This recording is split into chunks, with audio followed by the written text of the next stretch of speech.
content presented in this podcast is based on real events and may contain graphic descriptions of violence, sensitive topics, and explicit language that may be triggering, offensive, or sensitive subjects to some viewers and listeners. Discretion is advised. The purpose of this podcast is to explore and discuss true crime cases for entertainment and educational purposes only. This podcast does not intend to glorify or sensationalize crime, but rather aims to analyze and understand the complexities of human behavior in the criminal justice system. We encourage listeners to approach this content with empathy, critical thinking, respect for the victims and their families. Tonight, we are snooping into the darker corners of American history, where power, politics, and scandal collide. From the foundations of the United States to modern times, presidents have shaped the nation's destiny, but some have also found themselves entangled in webs of crime, corruption, and controversy. We'll explore the scandals that took the nation, the murders, and the cover-ups that left the public questioning their leaders, and the crimes that turned the presidency into a battleground for justice and accountability. How did our founding fathers navigate power struggles without falling into utter chaos? Which presidents saw their legacies tarnished by whispers of murder and betrayal? And what do these moments tell us about the true nature of our leadership and the human condition? So pour yourself your favorite cocktail, settle in, and join me as we unravel some of the most infamous presidential scandals in American history, where the truth is just as intoxicating as the drink in your hand. It's time to start the show. Let's hit it.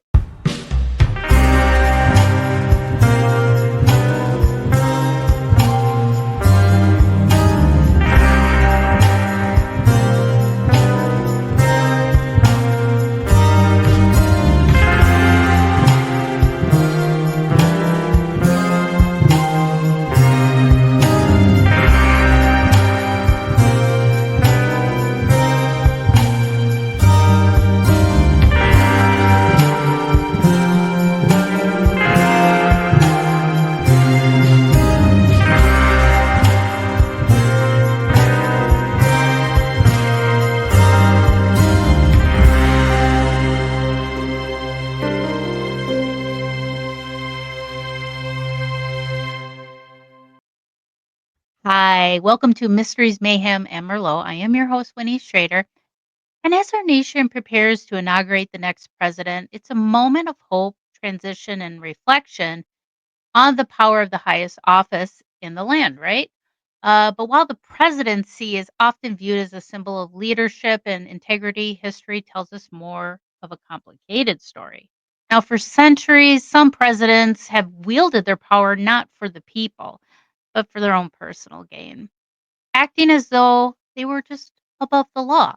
Now, in this episode, we'll look back at some of our commanders in chief and who abused that authority and faced accusations of criminal behavior and pushed those boundaries of what that office represents. Like, how did these moments shape our nation and what lessons can they teach us so we can move forward? Now, here's a story about one of the most polarizing characters that we've had in American history. His name is both synonymous with both bravery and brutality, and that's President Andrew Jackson. Now, he is remembered as a war hero and a president, but his need for violence left a legacy that's as controversial as it is captivating. You know, when you hear about Andrew Jackson, you might think a war hero, maybe just even the face on the $20 bill. Howdy. The truth is, his story is anything but straightforward. He's a man whose legacy swings widely between heroism, courage, and cruelty. So let's unpack this one. Now, picture this: a tough, unyielding military leader who's earned the nickname Old Hickory because he was as hard and as durable as wood itself. That's Andrew Jackson. Before he became president, Jackson was already a legend.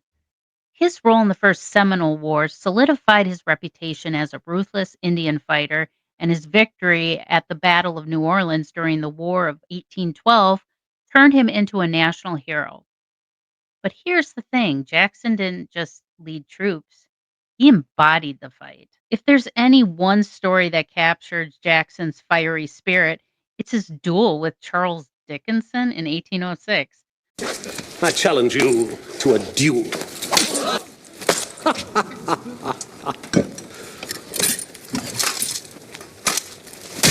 I accept.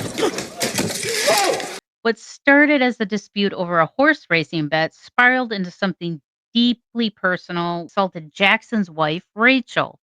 Now, duels back then weren't uncommon, but Jackson took them to a whole new level. Over his lifetime, he had fought an eye popping 103 duels. Let that sink in for a moment. 103 duels. In this particular duel, Dickinson shot first, hitting Jackson in the chest. The bullet lodged dangerously close to his heart, but Jackson didn't flinch. Wounded but unwaveringly, he calmly raised his pistol, took aim, and fired. Dickinson fell dead on the spot. Now, Jackson's toughness came at a cost, though. That bullet and others from countless other duels stayed with him for the rest of his life. People used to say that he rattled like a bag of marbles because of all the lead in his body. Now, there is a dark side to Old Hickory. Here's where things get a little darker for Jackson. His ruthlessness wasn't confined to dueling grounds or battlegrounds. His policies as president, particularly toward Native Americans, led immense suffering. Take the Indian Removal Act of 1830, for example, which forcibly relocated 5 civilized tribes from their ancestral lands to territories west of the Mississippi River. This policy triggered the infamous Trail of Tears, where approximately 12,500 to 16,500 Native Americans and perhaps 4,000 enslaved Black people lost their lives. Jackson's actions had led some historians to describe this period of genocide, and his legacy remains deeply divisive to this day. So, was Andrew Jackson a hero or a villain? Maybe he was a bit of both. His story forces us to wrestle with uncomfortable questions about leadership, morality, and the legacy we leave behind. Now, let's take a look at a president whose story is often overlooked, and that's President Grover Cleveland.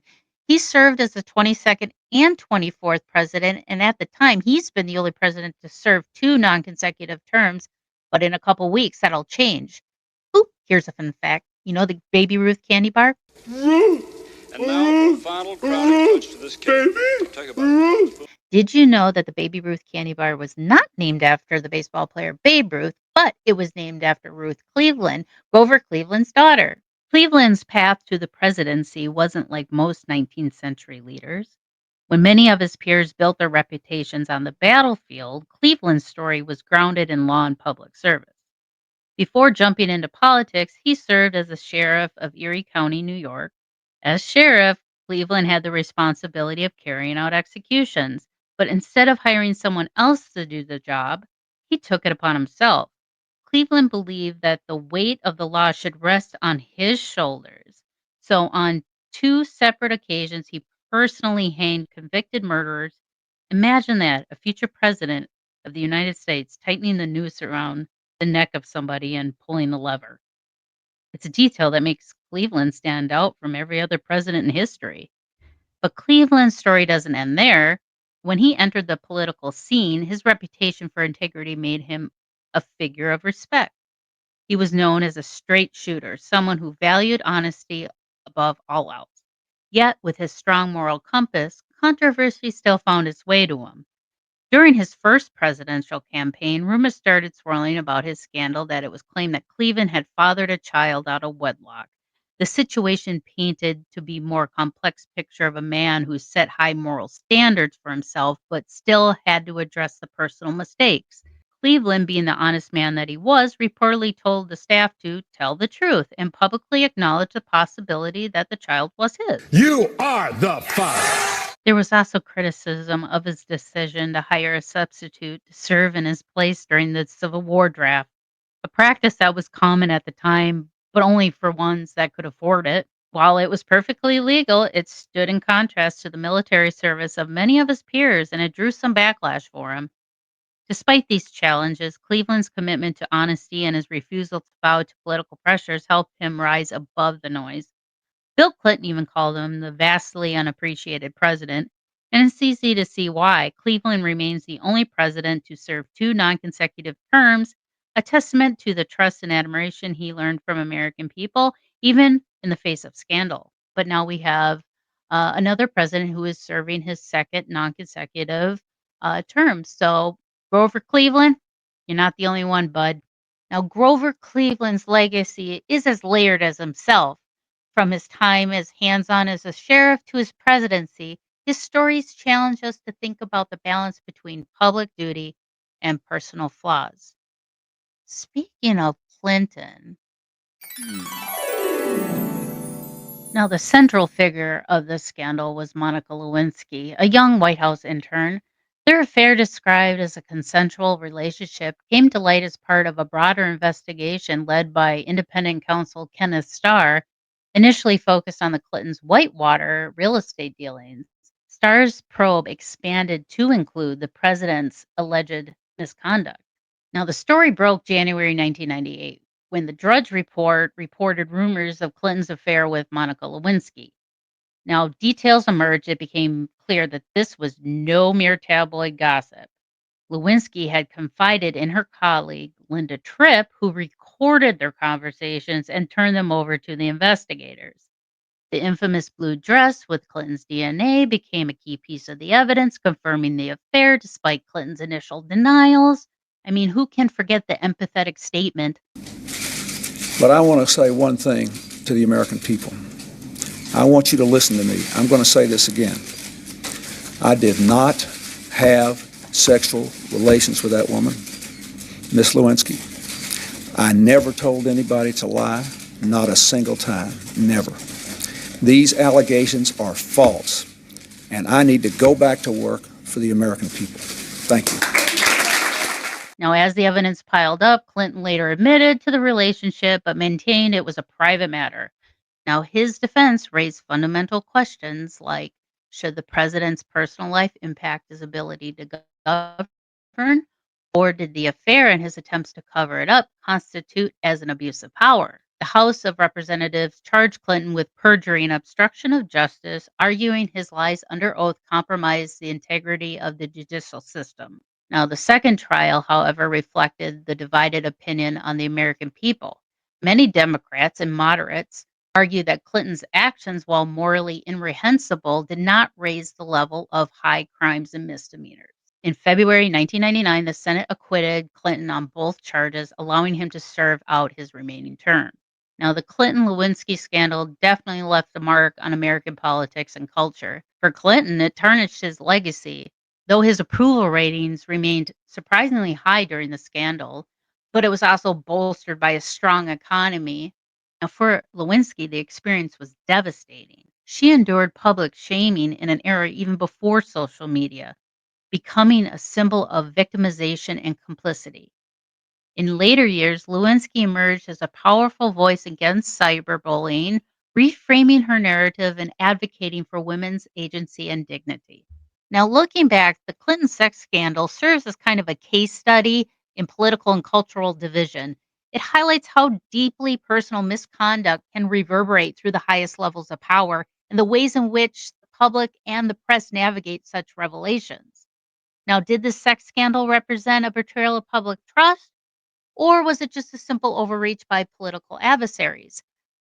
Was it about morality, legality, or simply politics? These are the questions that still provoke debate today, reminding us that the boundaries between personal and political are often as murky as the waters in scandals themselves. So, what are your thoughts? Was it the Clinton Lewinsky scandal a turning point on how you view your leaders?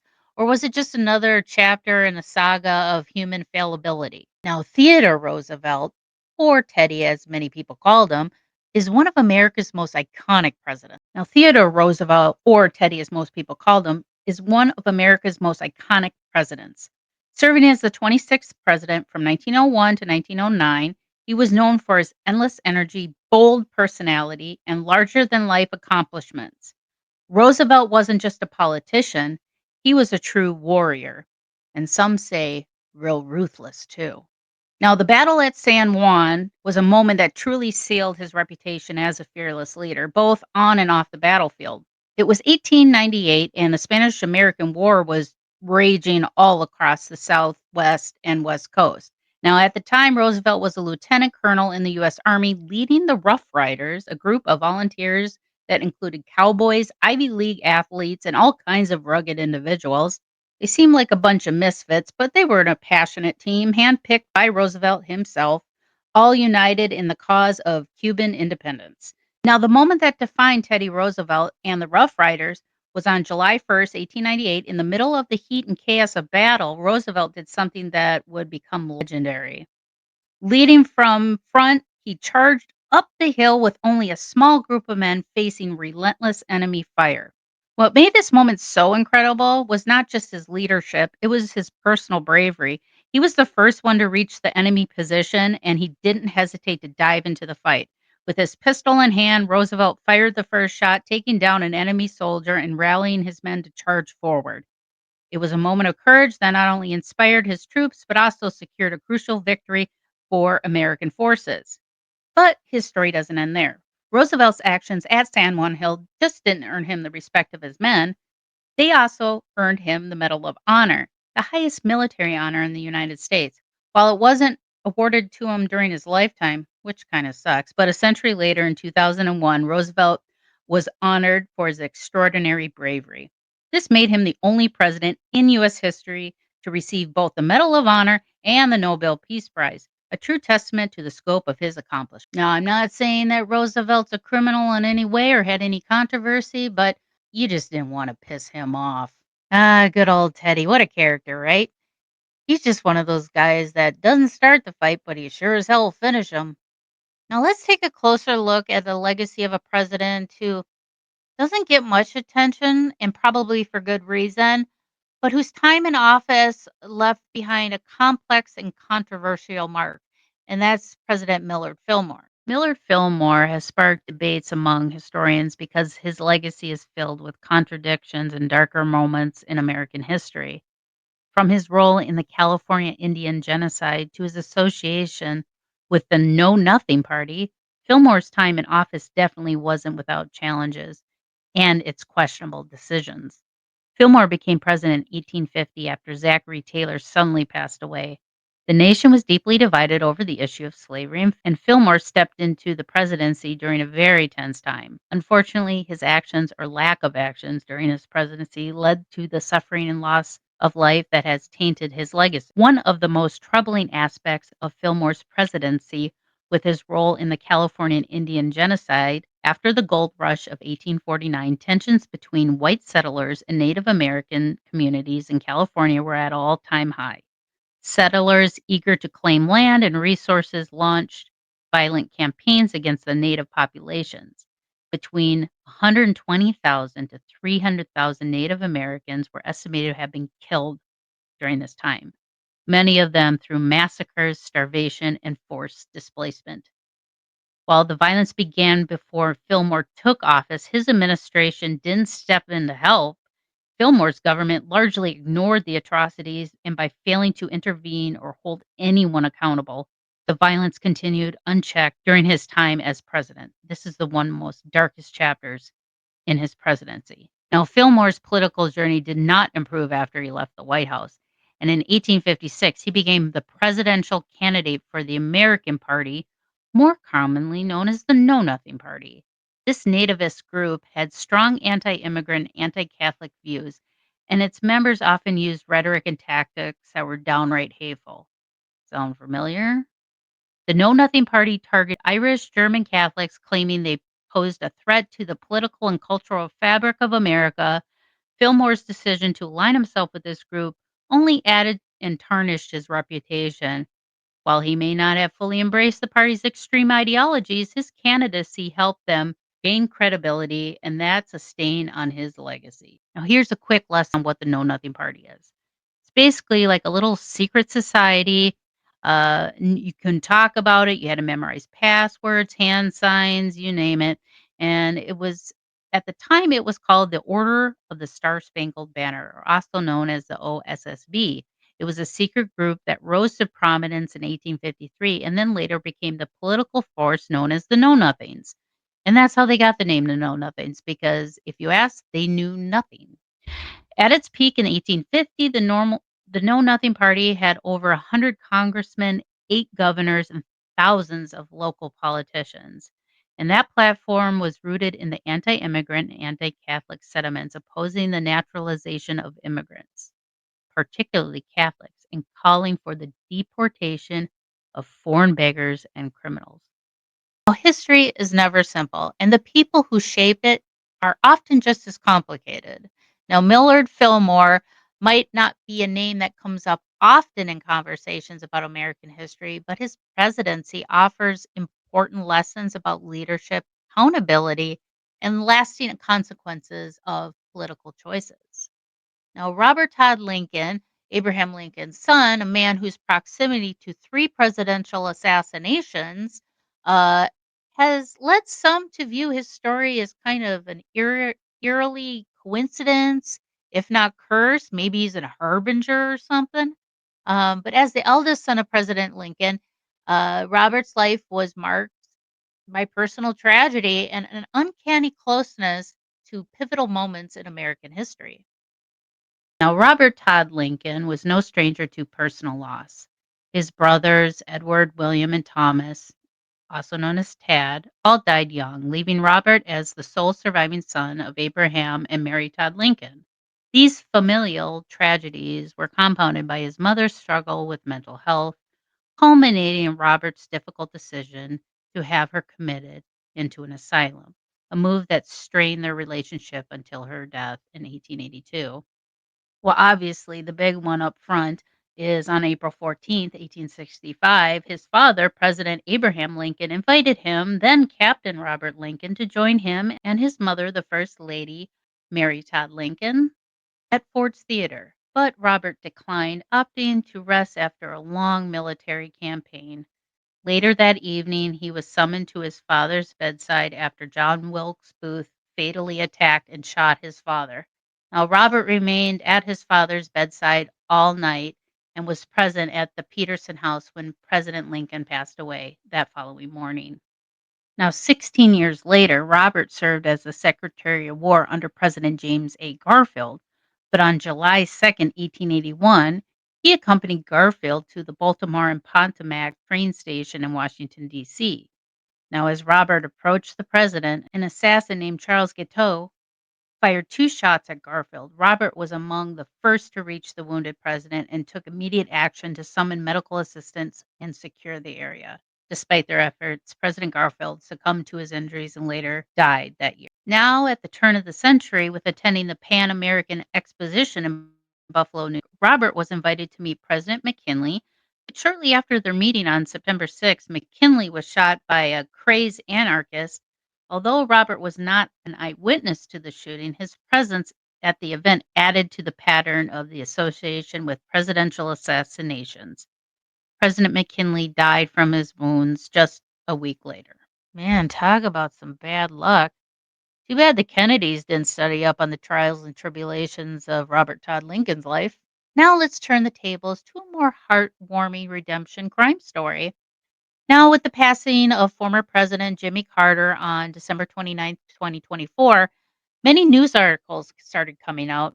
And I came across this one. A woman convicted of murder became the Carter's beloved White House nanny. When President Jimmy Carter moved into the White House, it took his 9-year-old daughter Amy a little while to adjust life in Washington. But things got a little easier once her beloved nanny from Georgia was there to be with her. In fact, Carter even wrote in his diary in late February 1977, Amy's been a much happier girl since Mary Fitzpatrick got out of prison and came up to the White House to be with us. Now, when Mary Fitzpatrick first crossed paths with the Carters, she was a young black woman wrongfully serving a life sentence for a murder she did not commit.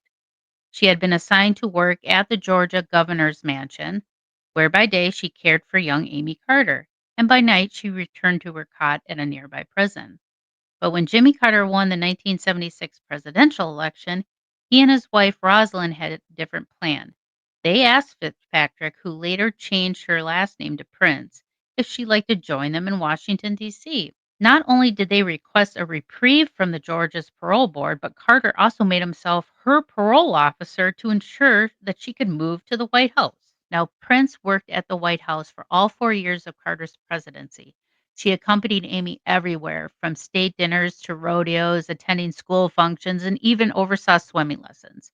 There was even one time she went and spent the night with Amy as a playmate in the treehouse just outside the Oval Office. After Carter's loss in 1980, Prince moved to Plains, Georgia with the family. She stayed a constant presence in their lives, taking various roles: housekeeper, babysitter, seamstress, and even a confidant to Rosalind Carter. Eventually, she received a full pardon from the state of Georgia, as Carter mentioned in his memoir, Keeping the Faith: Memoirs of a President. As Prince reflected in a 2002 interview with the Atlanta Journal-Constitution, "He changed my life. He's a godsend person." By then, Prince was in her late 70s, still speaking fondly of the man who had given her a second chance. Prince grew up in poverty in southwest Georgia and was a divorced mother of two when she found herself convicted of murder in 1970. It all started with an argument outside a bar in Lumpkin, Georgia. Prince later claimed that her cousin's gun went off by accident, but the witness said she pulled the trigger to defend her cousin. As Prince herself put it, "I was in the wrong place at the wrong time." And when it came to her defense, Prince didn't have much help. She met her court appointed lawyer, who only met her once before stepping into the courtroom, where he convinced her to plead guilty in exchange for a lighter sentence. Instead, she was sentenced to life in prison. But just under a year after her conviction, Prince found herself working the governor's mansion as a trustee. That's a term that inmates use who have earned some level of trust. Well, many southern states, like Georgia, had a long history of using inmate labor in places like the state capitol and governor's mansions. Even today, Georgia still has its inmates assigned to work at the governor's mansion, with 17 state prisoners currently on duty, according to Georgia Department of Corrections. Her daily routine was closely tied to Amy's. When Amy was baptized at the First Baptist Church in Washington in 1977, Prince sat there in the pew with the Carters. A month later, reporters and the Carters were there when Prince joined the church herself. The church, which was predominantly white, voted her in with no opposition, according to the United Press International. Prince did face some challenges, though, when it came to bonding with other White House staff. Many saw her as an outsider with special privileges. And one of Prince's most fondest memories of her time in the White House was one evening as she was walking past the pool where Rosalind was swimming laps. Prince was still in her starch white uniform when Rosalind called out, "Come on in, just dive in your uniform." Prince had just been taking swimming lessons to keep up with Amy, so she jumped right in. "It was just me and the First Lady," she says, "together out there swimming." Mary Prince's life is a remarkable story of redemption and the power of second chances, from a wrongful conviction and a life in prison to becoming an integral part of the Carter family. She found a unique path to healing and fulfillment, not just for herself, but for those around her. Her bond with Amy Carter was one built on trust, care, and love, showing the deep personal connection she developed with the family despite her challenging past. And it's a refreshing reminder that people can be more than just their past mistakes, too.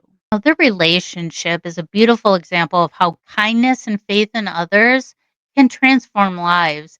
And it's a legacy that stands as a testament to Carter's values of justice, empathy, and humanity. Mary Prince's journey from prison to the White House reminds us that with support and opportunity and love, anyone can rewrite their story. Now, normally I don't go on any political rants, but with our upcoming inauguration, I'm still saddened and dismayed at a lot of the posts that I see with the political division that we have in this country and what it's doing to us as a society. Our great nation is the most unique and enlightened country this world has ever seen. It all started with the idea that a few good men had, and with the fortitude that no others were brave enough to face, they had the idea that it would be best for our nation to have a peaceful transfer of power, to obliterate the idea of an oligarchy or a monarchy, and that they should hold power over its people. It is our job as patriots and as citizens of this country to respect the office of the President of the United States. It's not that you're respecting the man or the woman that holds that office, but the idea that office represents freedom, democracy, and patriotism, and that any man or any woman of any creed, color, or background could hold that office and represent us as a people. You don't have to be noble blood or go to war to hold power in this country. We have the opportunities like no one else had, yet there's a responsibility that comes with those rights and opportunities. And a lot of us have taken that for granted. Regardless of who you voted for, to wish them to fail is wishing us all to fail as a nation. We are all on the same ship, and it's our job as a nation to make sure that ship stays afloat, to stay that shining city on a hill. It's time for us as a country and nation to work together, mend our divide, and bring forth ideas and solutions to help this country move forward. So I ask you guys to be Americans and work with each other and not against each other. Now, if or when our politicians fail us, with the enlightened idea that is so unique that our forefathers gifted us, we can vote them out of office and have another peaceful transfer of power. It is time for us to be 9/12/01 Americans again. I know this sounds cliche, but I want to wish you all a very happy new year. I hope 2025 is better for you than 2024 was. I hope it is for me because it was kind of a doozy. But thank you guys so much, and I hope to see you all next week. Thank you for joining me for another episode of Mysteries, Mayhem, and Merlot. And until our next case, my armchair detectives, stay safe, stay vigilant, and stay aware. I'll see you right here next week on Mysteries, Mayhem, and Merlot.